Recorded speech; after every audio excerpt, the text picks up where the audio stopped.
A loud explosion shook the sky as the spaceship broke through the atmosphere. Inside, Dr. Alina Ray held tightly to her seat, alarms screaming around her. She pressed buttons, trying to gain control. But it was too late. The ship spun, flames burned outside the window, and everything went dark. When she opened her eyes, everything was quiet. Smoke filled the cracked glass of her helmet. She touched her head. Blood. Her name tag still read, Dr. E. Ray, astrobiologist. She slowly unbuckled her seat, wincing in pain, and looked around. Half the ship was gone, burned and broken. The desert stretched endlessly beyond the wreckage. Red sand, black rocks, and two suns in the sky. Alina to command. She spoke into her radio, but there was only static, no answer. She tried again, louder. This is Alina Ray, crashed, unknown location, send help. Nothing. She was alone. She searched the crash site for supplies, a water pack, emergency light, a flare gun, and a small survival scanner. No signs of the crew, only broken metal and silence. The scanner showed no Earth signals nearby, but it beeped slowly. Something was alive around her. Hours passed, and the heat burned her skin. She built a small shelter using broken panels. From the ship, the night came fast, and with it, strange sounds in the dark. Low whispers, crackling noises. Like something walking on the sand, she held the flare gun close. Heart racing, eyes wide. Suddenly, her scanner beeped louder. Movement, not far from her. She turned the light toward the sound. Nothing. But then she saw it. Footprints, big and deep, not human. She froze. Hello? She called into the darkness. No reply. She stepped back into the shelter, shaking, her hand on the flare gun. She didn't sleep that night. The next morning, she followed the footprints. They led her over rocks and hills, into a valley where shadows moved like ghosts. She heard something breathing, close, too close. Then she saw it, standing tall, half hidden behind a black rock. It had smooth gray skin, glowing blue eyes, and long arms that touched the ground. Its head tilted slowly, watching her, not moving. She raised the flare gun. "Don't come closer," she warned. The creature stepped back, arms up, not threatening. Then it did something strange. It pointed to her leg. She looked down and saw blood. Her wound had reopened. The alien took a small glowing stone from its body and held it toward her. She shook her head, but it moved closer, gently placing the stone near her leg. A warm light passed through her skin, and the pain began to fade. Alina stared, speechless. Was this creature helping her? It didn't speak, only looked at her with curious eyes. Then it stood up and walked away, slow and silent. Disappearing behind the rocks, she sat in silence, holding the warm stone. The scanner now read, "Unknown." Life form, not hostile. Who was it? What was it doing here? For the next 2 days, she stayed near the crash site. The creature didn't return, but every morning, she found small things near her shelter, fresh water in crystal bottles, strange fruit that gave energy. She realized it was watching her, helping her, maybe even protecting her. On the third night, she lit a signal fire. In the distance, a shadow appeared, walking slowly toward her. It was him, the alien. This time, she didn't raise her weapon. She sat by the fire, and the alien sat across from her. They didn't speak, just watched the flames together. Like two lost travelers on a long road, she pointed to herself and said, "Alina." The alien touched its chest and made a sound. Kale, a name in the strange silence of the desert world. A human and an alien shared a moment of peace, but far above, in the skies, something moved, a light blinking in orbit, something. Or someone was watching, and the planet was far from empty. The desert wind blew soft waves across the red sand. Alina stood at the edge of the broken valley, watching the sunrise. The twin suns rose slowly, casting gold and orange across the sky. Behind her, the crash site looked smaller each day, just pieces of a dead machine. But ahead, there was life, strange and quiet. Kale had not spoken a word, but his action said more than any language. He moved with calm steps, never fast, never loud. He watched the sky often, as if searching for something, or waiting. Alina followed him today, across cliffs and down narrow paths. She didn't know why, but she trusted him now. After all, he had healed her, fed her, and kept the creatures. Away at night, the path led them to a place Alina hadn't seen before. It was hidden between two mountains, where the ground opened into a wide cave. Strange glowing plants covered the walls, lighting the inside with soft blue light. Kale walked ahead and touched the wall gently. Symbols lit up, moving like liquid, as if the cave was alive. Alina stepped closer, heart beating fast. The symbols. They looked familiar, too familiar, not alien. Not entirely. She had seen them before, in an old Earth research paper about early space signals. Her hands touched one of the symbols, and it glowed brighter. A hidden door opened, smooth and silent, revealing a tunnel. Kale looked at her and nodded. Then walked in. She followed, eyes wide, wondering what they were about to find. The tunnel led to a large chamber, with a round platform in the center. Above it, a hologram appeared, old, flickering, showing images in the air, humans and aliens together, working, building, laughing, a colony on this very planet. Thousands of years ago. Alina stepped back, shocked. What is this? She whispered, "We've been here before." Kale walked to the center and placed his hand on the platform. Another image appeared, this time of his kind, a proud race of explorers.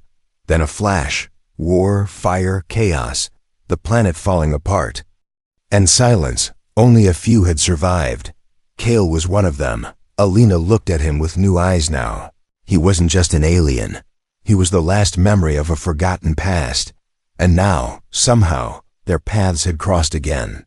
That night they returned to her shelter, quiet and thoughtful. Alina took out her small datapad and wrote her log entry. Day 12, she said.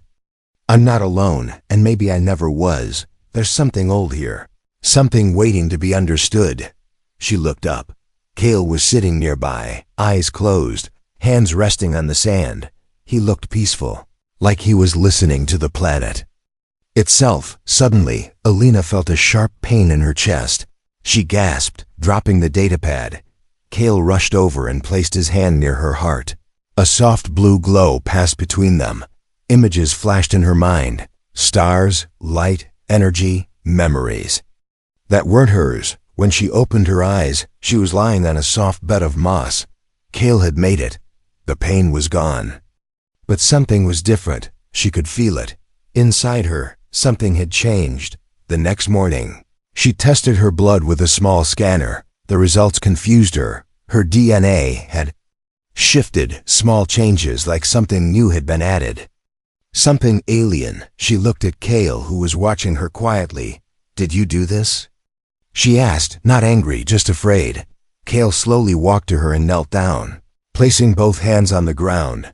Then he touched his chest and hers. 2 fingers, 1 heart, 1 life. She didn't understand fully, but she knew this much. They were now connected, not just as 2 survivors, but as something more, something new. Something that had never existed before. That night, as the stars appeared one by one in the dark sky, Alina sat next to Kale by the fire. She drew shapes in the sand. Earth, the sun, a baby. Kale watched, eyes soft, and added a new symbol. One Alina had seen in the ancient ruins. It meant beginning and far beyond. In the darkness of space, a silent signal was sent. Something, or someone, had noticed the spark of life returning to the forgotten planet. Something was coming. A cold wind moved across the valley as Alina stood beside a quiet pool of water. The surface reflected 2 suns and 2 shadows, hers and Kale's. She touched her stomach gently, feeling the strange warmth that hadn't faded since that night. Kale stood silently nearby, as if listening to the ground beneath them. Something was calling, but it was not in words. Alina's scanner picked up energy spikes just beyond the cliffs.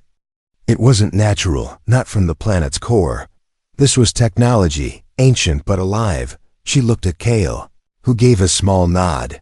They would follow the signal. The path was rough, full of broken stone and jagged edges, but Kale moved easily, as if he had walked it many times. Elena stumbled once, and Kale caught her wrist gently. His fingers were warm, almost like human skin. She looked at him, not with fear, but with quiet trust. They reached the top of a high ridge, and what they saw made Elena stop breathing. Below them lay the ruins of a massive city, half buried in sand, glowing softly from inside. Towers stood like bones of a long-dead beast.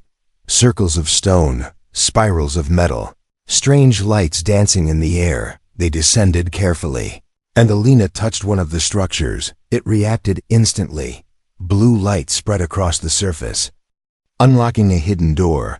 Inside was a corridor, smooth and cold, filled with whispering echoes. Symbols lined the walls, the same ones from the cave before.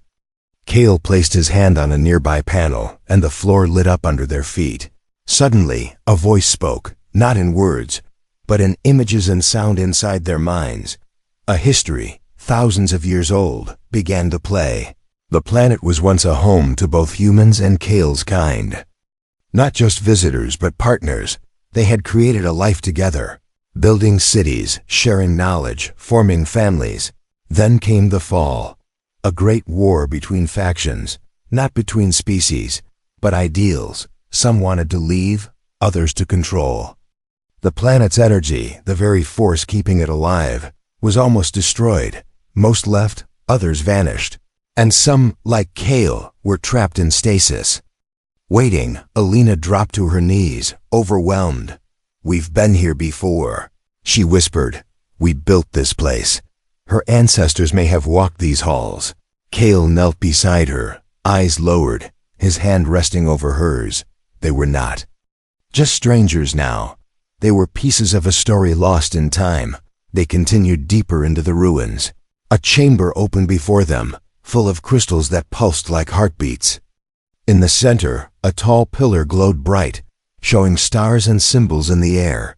The Earth, the alien homeworld, and the current planet, all connected by light. Suddenly, the pillar changed, showing Elena's DNA structure, but it was no longer human alone. It was something new. Kale stepped forward, touching the projection with both hands. His body glowed faintly, and the structure changed again, now showing a hybrid form, a child, still unborn, already a part of both worlds.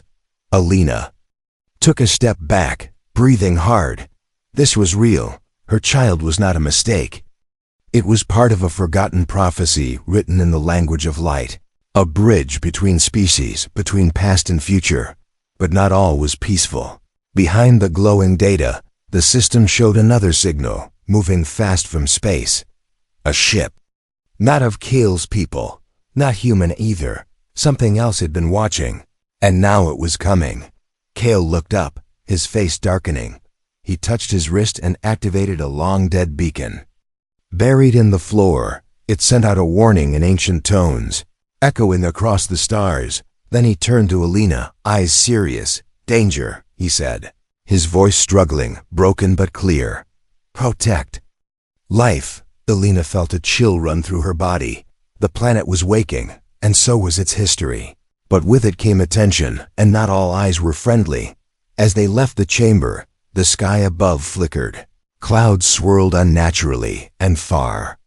In the distance, a strange object blinked in and out of visibility. Something had arrived in orbit.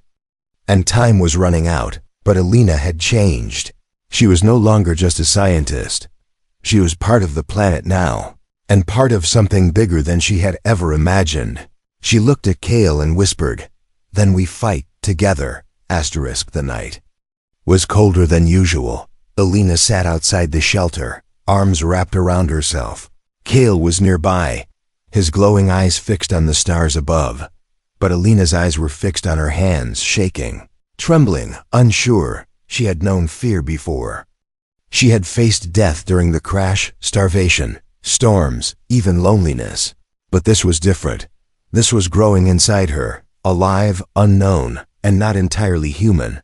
Her scanner beeped softly. She looked at the results again, for the 10th time. That day, her heart beat faster. The baby inside her was growing, but too fast. What should have taken months was happening in days. Her body was changing, but not breaking. It was adapting, evolving, almost like it was. Ready, Cale walked toward her, carrying a strange fruit in his hands. He offered it gently, then sat beside her, silent, waiting. Alina didn't speak, but he already knew. He placed his hand near her stomach and closed his eyes. A soft blue light spread between them again, not healing this time, listening. Cale saw what she felt: fear, confusion, wonder. He placed both hands on the ground and drew a circle in the sand, then a smaller circle inside, connected with lines. "Alina," he said slowly, then touched the inner circle. "Life." She nodded slowly, understanding. "This isn't just a baby," she whispered. "It's something more." In the days that followed, Alina's strength returned, but it wasn't the same. She could sense things now, even before they happened. She heard the hum of the planet's energy. She even started to understand Cale's thoughts, not full words, but emotions, memories, sounds of his lost people. The connection was deep, ancient, and unbreakable. One morning, she stood near the edge of a cliff, eyes closed. Her breathing matched the rhythm of the wind. A voice whispered through her mind, soft, gentle, childlike. "I see you." She opened her eyes in shock, heart racing. Was it the baby? She placed a hand on her stomach and whispered back, "I see you too." Later that day, Cale took her to a cave deep in the southern hills. Inside, walls were covered in carvings, thousands of years old, images of creatures being born, not human, not alien, but both, guardians of balance, chosen by the planet's energy, beings that only appeared once in many lifetimes, hybrids, meant to heal the scars of the past. Alina touched one of the carvings and felt warmth rush through her veins. This wasn't an accident. This had been planned long ago by a force older than both their worlds. She turned to Cale, her eyes filled with a strange peace. This child. It's meant to be. That night, lightning cracked across the sky. A storm unlike any before was building fast, but Alina wasn't afraid. She stood outside, wind pulling at her hair, her hands resting over her belly. Cale stood behind her, silent, his hand on her shoulder. The baby inside moved, not kicking, but reacting to the storm, connected to the planet, to the storm, to everything. And then something new happened. A wave of energy pulsed from Alina's body, bright and golden. It spread through the sand, the rocks, the sky. Even Cale stepped back, stunned. The planet responded. Lights appeared on distant hills, ancient machines waking from sleep. The air buzzed with power. Cale looked at her, his voice low and full of awe. "You are part of it now." Suddenly, Alina collapsed to her knees, pain shooting through her spine. Cale ran to her, holding her as she cried out. The birth had started, too early, too soon. He placed his hands over her and sent waves of calming energy. But it wasn't enough. They needed shelter, protection, and time. Cale lifted her in his arms and ran toward the ruins they once explored. The walls there still held power, warmth, safety. Inside, Alina breathed slowly, her face pale, but calm. She looked at Cale and whispered, "Promise me, no matter what happens, protect this child." Cale placed his forehead against hers. "I promise." And then, deep underground, where no one could hear, a machine came to life, glowing red.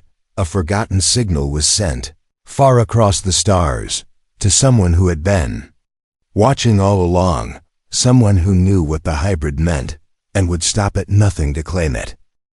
The sky turned red just before the ship appeared. Alina stood at the edge of the ruins, her breathing uneven. The baby was close to being born, but her mind was elsewhere. Something cold moved through her chest. She had seen the blinking lights above, a ship in orbit, but it wasn't Cale's people, and it wasn't peaceful. A sharp sound echoed through the air, a sonic boom. A sleek black vessel cut through the clouds, landing near the old crash. Sight, dust and fire spread in all directions. Kale pulled Alina back into the ruins, shielding her with his arms. His body tensed, glowing softly with protective light. He didn't trust them, neither did she. Moments later, armored humans stepped out of the ship. Not scientists, not medics, soldiers. Their eyes scanned the ground. Weapons raised, voices cold and robotic.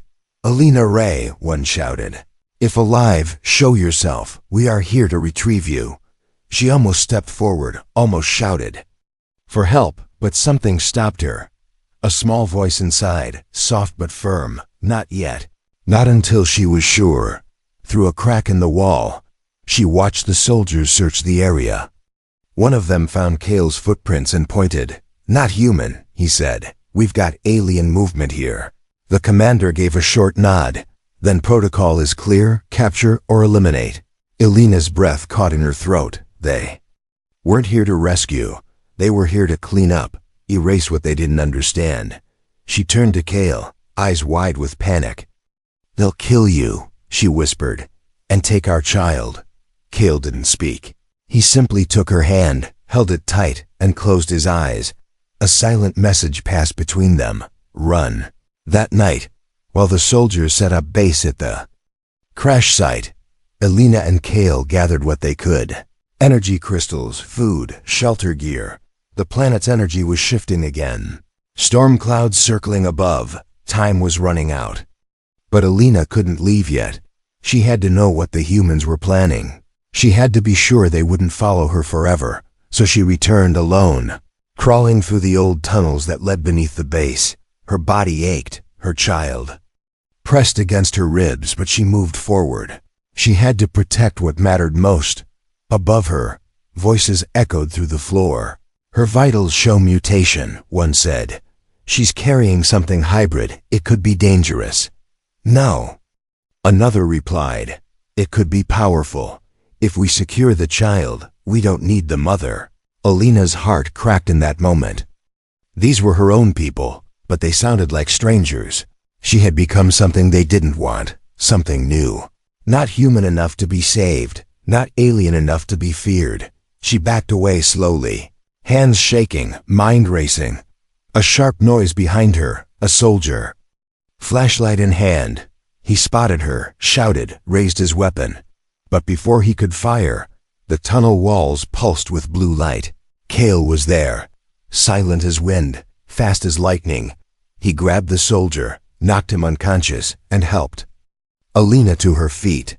Together, they ran. Through the tunnels, across the sand, into the storm. Lightning followed them, wild and bright. The planet itself seemed to protect them. Every step felt like war. Every breath a promise. They would not surrender. They reached a hidden chamber deep within the hills. Inside, old machines hummed to life, forming a dome of energy around them, a sanctuary, built long ago by Kale's ancestors, safe for now. Alina collapsed onto soft moss. Exhausted, her hand on her stomach, Kale sat beside her, watching her breathe. "I saw them," she whispered. "I heard what they said." Kale nodded, quiet, calm. "They will come," he said. "We must choose." Alina looked into his eyes. "I already did," she whispered. "I chose you. I chose our child, and I choose to protect them, even if it means losing everything." In the silence that followed, something beautiful happened. The walls of the chamber began to glow with soft golden light. A symbol formed above them. Two shapes, one human, one alien, holding a small star between them. The planet had accepted the child, and with it, a new future, but far above, in the blackness of space, the human ship sent a signal, not to Earth, but to something else, something colder, older, and far more dangerous. A signal that said only one thing: target located, hybrid confirmed. The ground trembled under their feet as the first strike hit the hills. Flames lit the sky, and the shelter Kale had built began to shake. Alina held her belly, sweat running down her face. The baby was coming. But so was war above them, in the sky torn by lightning. A second ship had arrived, bigger, darker, not human, not Kale's kind. A silent predator with sharp metal wings. Its light scanned the planet's surface, searching for one thing, the hybrid child. Inside the hidden chamber, Kale touched the wall. The old machines responded, pulling up holograms of tunnels, exits, and danger zones. Alina's breathing grew heavy, her body weak. "We need to go," she whispered. "We can't stay here." Kale looked at her, eyes full of worry. "Not safe," he said. "They come fast." He wasn't just talking about humans anymore. Something worse had joined the hunt. With shaking hands, Alina packed what she could, light food, energy water, medical wraps. Kale lifted her gently, carrying her like wind carries a leaf. Behind them, the ancient sanctuary began to close, hiding its knowledge once again. The planet was alive. But even it could not stop what was coming. They ran, through stone halls that glowed with fading power, through valleys full of fire and smoke. Machines flew overhead, scanning, searching. Alina could feel the baby moving, not in pain, not in fear, but with purpose, as if the child already knew where they had to go. Kale stopped suddenly, eyes locked on a rocky ridge. "Alina," he said, "place safe ahead." But the path was long, and soldiers were close behind. One more shot rang out. A blast struck a rock nearby. Alina screamed as debris hit her leg. Kale shielded her with his body, growling in pain. But standing firm, they found a cave under the ridge, hidden behind thick vines. Kale laid her down gently, his own arm bleeding from the blast. Alina looked up at him, tears mixing with dirt on her cheeks. "You have to go," she whispered. "Lead them away, save the child." Kale shook his head. "No leave," he said. "Together," but Alina gripped his wrist, her voice low and steady. "You promised me. Protect the child, remember?" Kale looked at her for a long moment, then slowly nodded, his heart heavy. He touched her forehead, his hand glowing with soft light. "Strong," he said. "You are strong." Then he turned and ran toward the enemy, bright and fast like a star falling from the sky. Alina cried out, but she knew this was the only way. She looked around the cave, dark and narrow. The baby was coming faster now. She screamed, not in fear, but in power, in pain, in strength.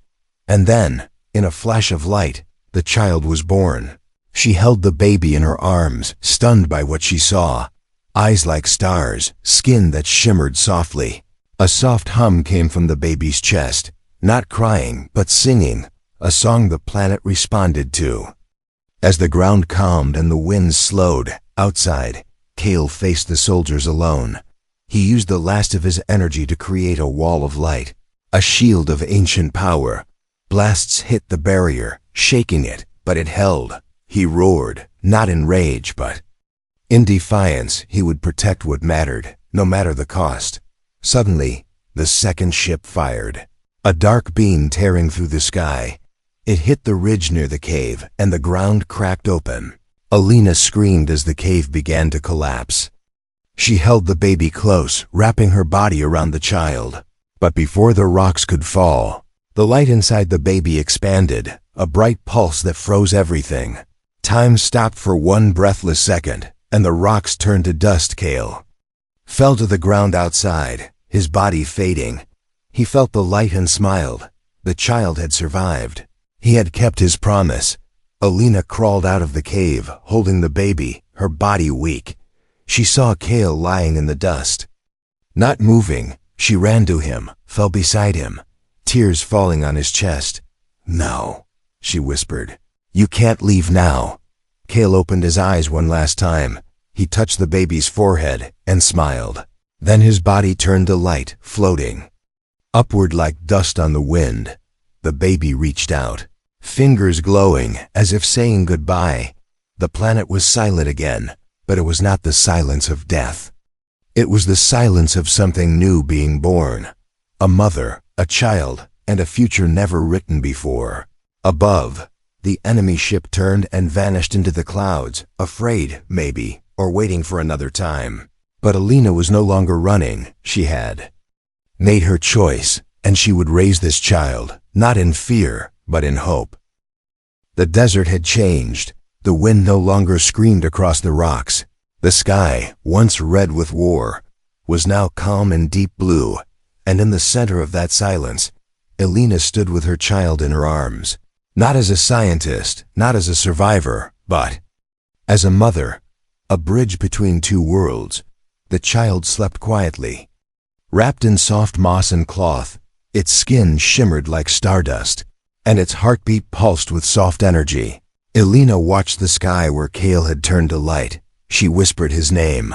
Again and again, like a prayer. He was gone, but never lost. His promise lived on, in her, and in the child. Days passed slowly. Alina built a small shelter deep in the hills. Away from human eyes, old machines from the ruins helped her. Reacting to the child's presence, lights glowed where she walked. Plants grew where she stepped. It was as if the planet now recognized her as one of its own. The baby, whom she named Solon, grew faster than expected. In just weeks, he could sit up, smile, and reach out to the light. He never cried. Instead, he hummed soft tones, songs that made the stones vibrate and the wind swirl gently. He was more than a child. He was living energy, shaped by two bloodlines, born of love, survival, and sacrifice. One night, Alina sat near the fire, holding Solon in her arms. She activated her old datapad, cracked, scratched, but still working. She recorded her voice, sending it out into deep space. "This is Dr. Alina Ray," she said slowly. "If anyone hears this, I am alive, but I'm not the same. I have found life beyond what we imagined, and I've lost someone who showed me the meaning of it all. My child is not a threat, not a weapon. He is a beginning, a chance for peace, for balance. But others will come. I know they will. Please, if you hear this, let him live." She ended the recording and sent it into space, a lonely signal carried by stars. It would take years to reach Earth, or perhaps it already had. One morning, while collecting water, Alina saw a strange shadow on the horizon. Not a ship, not human. A tower, tall, black and pulsing with red light. It hadn't been there before. The enemy hadn't left. They were waiting, watching, but they had not attacked again. Maybe they were afraid of the child, or maybe they were studying him. Alina didn't run. She raised Solon toward the tower, and the child smiled. A wave of warmth spread across the land. The tower dimmed, its red light turning soft and white. Then it faded into mist, as if it had never been there. Solon turned to Alina and placed his tiny glowing hand on her cheek. She felt peace, not forced, not artificial. Real. He had calmed the tower without fear, without violence. He had changed its nature with presence alone. Years passed. Solon grew fast, strong, kind, and curious. He learned to speak not only her words, but the silent language of the planet. He could move stones with thought, grow flowers with sound, and dream of stars beyond the sky. One evening, as twin moons rose above the valley, Solon sat beside Alina. He looked at the stars and asked, "Where is Earth?" Alina smiled, brushing his hair gently. "Far," she said, "but not gone. Will I ever go there?" He asked softly. She didn't answer right away. Instead, she looked toward the distant mountains where Kale had once walked, then back to her son. "Yes," she said finally, "but not to fight, not to hide. When you go to teach them what they forgot." Solon nodded, already understanding more than she ever could. The child of stardust and soil, of human will and alien light, the first of his kind, and maybe not the last, far above the planet. In the shadows of broken satellites and old ruins, a small glowing orb drifted quietly. It had been watching, not judging, not threatening, just recording, learning, waiting. And now it turned toward the stars, carrying a message. The hybrid lives. The seed has taken root. Prepare the path. Back on the planet, Alina stood on a cliff with Solon at her side. The wind played with their hair, and the sky stretched endlessly before them. Together, they walked forward, not toward escape, but toward future. Step by step, light following their every move. One story had ended, but another had just begun.